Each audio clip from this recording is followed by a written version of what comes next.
And just that opening to know that there was something to consider, I actually found almost like a huge burden was lifted off my heart. Because aged 18, as you know, there's so much pressure to know, what are you going to do? What would you like to be? What are your social attitudes and values? Are you politically correct? What kind of orientations do you have in all kinds of areas? You have to know. And there's this kind of constant challenge in group situations. Will you say the right thing and be accepted, or be convincing, or be successful, or just be right? And to be able to say, actually it's okay not to know, to hear the teacher encouraging that was not refreshing. It was, like I said, like a huge weight lifted. And again, another sense that this is truth. In the same way that we're going to get old and sick and die, it's truth. I realize, nothing is sure, nothing is permanent, and nothing is stable. Even if things are permanent for a little, we can have a sense of a short-term permanency, but it's very unstable. And so, what a sort of a very different way to investigate things. And so this is a kind of the gradual teaching, you could say, of Ajahn Chah, the particular Dhammas that he picked up from. Not his own Dhamma, this is the timeless teachings that the Buddha himself had taught. And those weren't his either, as he said again and again. This is akaliko. But Ajahn Chah's skill was to find a few current themes and weave them together. So from mai ne, not sure, or unstable, we come to, well then, what are we holding on to? So first we see that the holding on to our thoughts, our views, opinions, that's actually very difficult.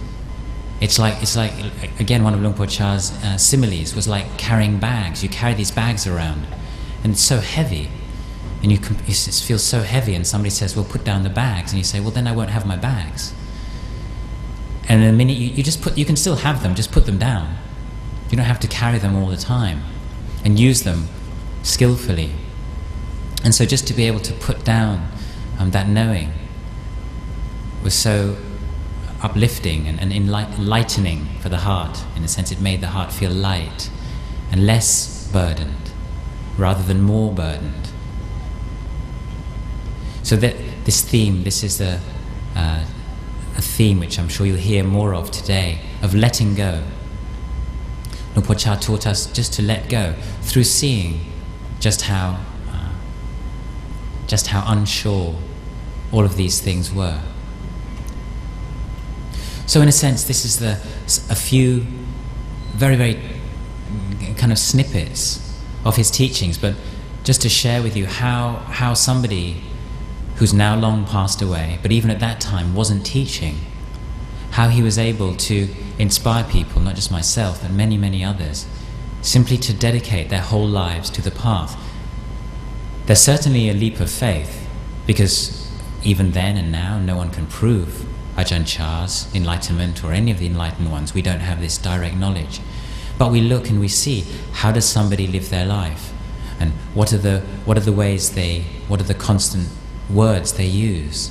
And then particularly in times of adversity, when things become difficult, when the body is breaking down, when everything's going wrong, how do they react? And when somebody reacts with a smile, or with the equanimity, or with the metta, or with the sense of never mind, just let go, then we get a sense, it's a little inkling that this person has something, some kind of wisdom that we'd like to have as well. And so that was the experience. And as I said at the beginning, his sense of creating Sangha was so beautiful. And what struck me most was the true reverence, not just reverence, but deep love. The only word really is love, that his direct disciples and the lay people of Ubon had for him. In Thai we have the expression "พ่อแม่ ครูบาอาจารย์." "พ่อแม่" means mother, father, and ครูบาอาจารย์ means monk, teacher, like our Ajahn, Acharya or Sayadaw. So he was referred to as พ่อแม่ ครูบาอาจารย์, mother, father, teacher, mother, father, Ajahn. not just Ajahn Chah. To people who lived with him and studied under him, he was Mother Father Ajahn Chah. So sometimes his name is translated as Luang Po, which means Venerable Father. But in Thai they acknowledge that side of him which was the mother too. He seemed to have cared for the Sangha, nurtured them through their early monastic years, not only giving birth to them as monks by ordaining them, but then nurturing them through their early years, leading by example, being there himself. 3 a.m, they used to say that sometimes you couldn't ring the bell because he would ring it first. And then when you got to the sala one day thinking you were going to get there first, you were second because he was there already. So leading by example, leading with metta, leading with love, but also, from what I've heard, being very fierce when it was time to be fierce.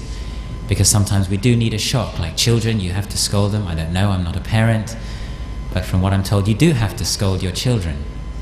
They need their boundaries, they need their strict, clear guidelines, whether it's vinaya, whether it's admonishment, and he was there to do that, but in a way where everybody trusted that his intentions were entirely pure, that he had nothing but good wishes for people at all times. It wasn't that there were times when he wished everybody well, but then there were also times when he got angry with you and actually somehow experienced negativity. The outward expression of fierceness was simply knowing what we needed to learn. His disciples sometimes needed a sharp rebuke, and actually in Thai culture that was quite acceptable.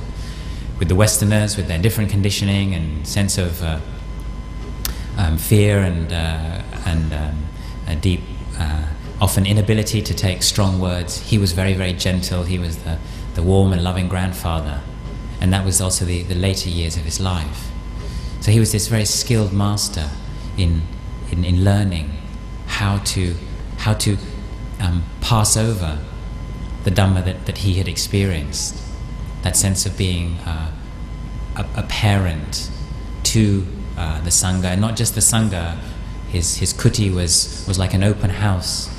Ajahn Sumedho was telling me recently, even after evening chanting, 9 p.m, 10 p.m, sometimes villagers would come, they have a problem, and they would go and see him. He would receive them under his kuti with warmth, and they would tell them about his problem. And often it wasn't so much what he would give them, but simply the fact that he was there to listen to them and had time for them.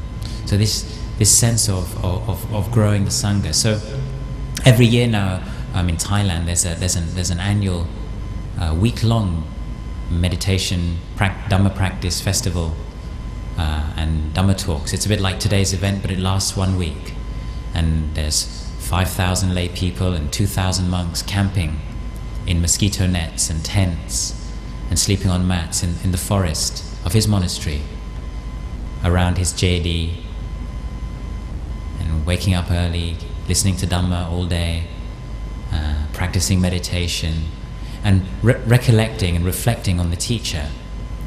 And what comes up again and again and again is that when we do this, when we come to practice in this way, it doesn't matter whether Ajahn Chah is long gone or the Buddha himself is 2,500 years ago gone before us. It doesn't really matter. We can all be disciples of the Buddha, we can all be disciples of Ajahn Chah or any enlightened teacher, if we take those teachings and put them into practice. So in the same way, the Buddha had his very famous teaching to a monk when he told him, "One who sees the Dhamma sees me. Yo dhammang passati, so mang passati." One who sees the Dhamma sees me. One who sees me sees the Dhamma. And in Thailand, this is what's the constant refrain during this Ajahn Chah practice week is if we practice the Dhamma in the way our teachers did, then it's as if we see them. It wasn't that those disciples who were lucky enough to be there 30, 40 years ago and to be sitting in the same meditation hall with the master somehow got some magical some magical inspiration or transmission from him. It's up to us right now to take these teachings. Now there's so much books and Dhamma talks and information available But do we dare to put it into practice in our daily life? Do we dare to challenge ourselves and say, actually, that perception I have is not sure? Can we stop ourselves when we're getting into an argument and say, hang on, I won't let my mind move towards negativity. I'll stay with metta, tolerance, understanding. This is how to be an Ajahn Chah disciple in this modern life. And so for myself and many of the monks here and all the monks ordaining in his tradition today, we can't say we had Ajahn Chah as our teacher, but we can say those teachings are with us today, and we dedicate our life to the teacher in the same way that all of us here, I'm sure, are dedicating our lives at least to Buddha Dhamma Sangha. It's not really about an individual person, and today isn't about some kind of guru devotion to a particular individual, but about discussing, listening to, sharing, and celebrating timeless truths, and hopefully taking away some of it, part of it, reflecting on it, and then bringing it into our lives for our own well-being, for the benefit, for the happiness of us all. So on this occasion, it's a very great privilege to be invited to come and share these few short words. I sincerely wish that everybody here can take some inspiration from this whole event and is further encouraged and moved to share the spirit of Sangha, harmony, community life, practicing Dhamma Vinaya in line with the teachings of the Buddha, dedicating our lives to the Triple Gem. It seems to be a very worthy thing to devote ourselves to. So I'd like to end my talk there. Sadhu, sadhu, sadhu.